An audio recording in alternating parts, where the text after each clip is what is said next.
Pemirsa, tradisi nyakan diwang atau memasak di luar rumah merupakan tradisi unik dan menarik yang masih dilestarikan khususnya di Kecamatan Banjar Buleleng. Tradisi ini biasanya dilakukan sehari setelah Hari Raya Nyepi sebagai penanda dilewatinya pelaksanaan catur berata penyepian.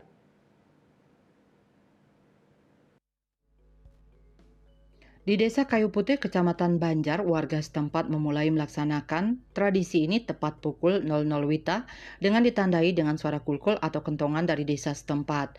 Alat dan bahan yang digunakan pun masih bernuansa tradisional seperti menggunakan tungku api yang memerlukan kayu bakar untuk menghidupkannya. Biasanya saat menjalankan tradisi ini, masyarakat melakukan 3 hal utama, yaitu menanak nasi, memasak lauk, dan memasak air untuk minum kopi bersama. Semuanya dilakukan di depan rumah masing-masing.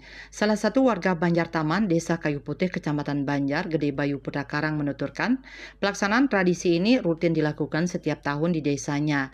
Hal ini juga menurutnya merupakan salah satu momen yang paling ditunggu usai pelaksanaan catur berata penyepian berlangsung.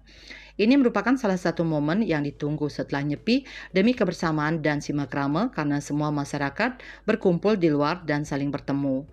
Selain itu, menurut Karang, saat tradisi Nyakan Diwang berlangsung, sepanjang jalan tepat di depan rumah di desanya akan dipadati penduduk yang antusias dalam merayakan tradisi ini. Masyarakat pula dapat merasakan zaman nenek moyang yang belum adanya kompor atau alat modern untuk memasak seperti saat ini. Sebagai generasi muda, dirinya mengaku cukup bangga mengenal dan mengetahui tradisi ini.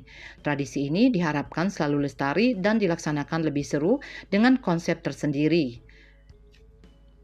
Selain menjadi momen simakrame antar warga dan keluarga, tradisi ini juga diyakini sebagai simbol melebur dosa malah dalam diri dan berharap kehidupan ke depan lebih baik. Keberadaan tradisi Nyakan Diwang ini pun sudah ditetapkan sebagai warisan budaya tak benda WBTB Kabupaten Buleleng oleh Kemendikbudristek tahun 2018.